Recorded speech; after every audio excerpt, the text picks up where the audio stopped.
Last week, the House and Senate voted a funding package for special education out of both chambers with broad bipartisan support. This was enough for Governor Lamont to veto the bill on Monday before striking a backroom deal with Democrat leaders on Tuesday to take up a new $40 million partial funding bill, which skirts the spending cap by resorting to off-budget accounts. Democrats traded the fiscal guardrails for fiscal gimmicks.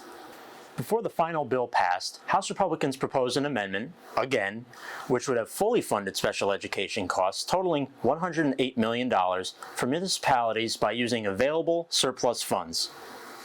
Democrats voted it down unanimously.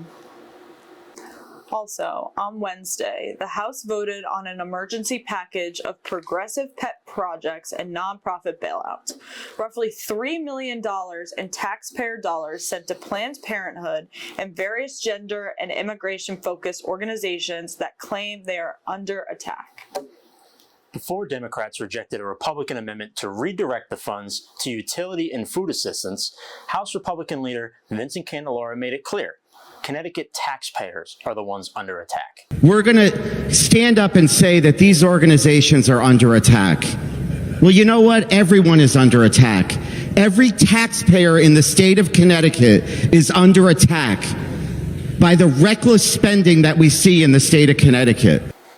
Earlier in the week, the South Lawn of the Capitol was home to a rally of supporters for a variety of progressive causes, including a forever war in the Ukraine, unchecked wasteful federal spending, and the free flow of unvetted immigrants into Connecticut. On Friday, the Judiciary Committee held a public hearing on a Democrat proposal that would eliminate law enforcement's ability to make certain motor vehicle stops, which they are calling non-safety related stops. Representative Greg Howard emphasized all of our public safety laws are safety related. When Connecticut is seeing record fatality on its highways, Republicans want to empower law enforcement, not tie their hands. Voter fraud is the virus that Connecticut just can't shake.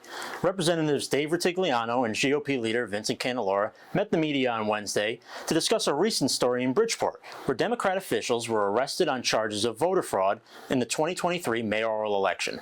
One culprit claims they were just following orders of the Democratic Party. Representative Seth Bronco, ranking House Republican on higher education, voted this week for a bill which would demand increased accountability from Connecticut's state colleges and universities, amidst a wave of misuse of public funds by its chancellor, Terrence Chang. HB 6887 proposes to tighten procedures for spending, requires in-state residency for its executives, and establishes an audit procedure for tracking spending of public funds. Positive note, House Republicans celebrated Read Across America this week, honoring one of our favorite annual traditions by visiting schools across the state to read classic children's titles with some very excited students. The smiles and engagement from classes makes it all worth it in the end for our lawmakers, who love it just as much.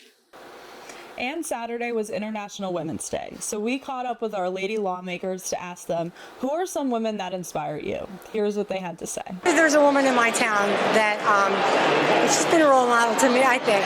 She lost her son in the 9/11 tragedy, and she just turned 91. My mother is my biggest icon in my life, and unfortunately I've missed her. I miss her very much, but she was a woman ahead of her time. I would have to say my mother.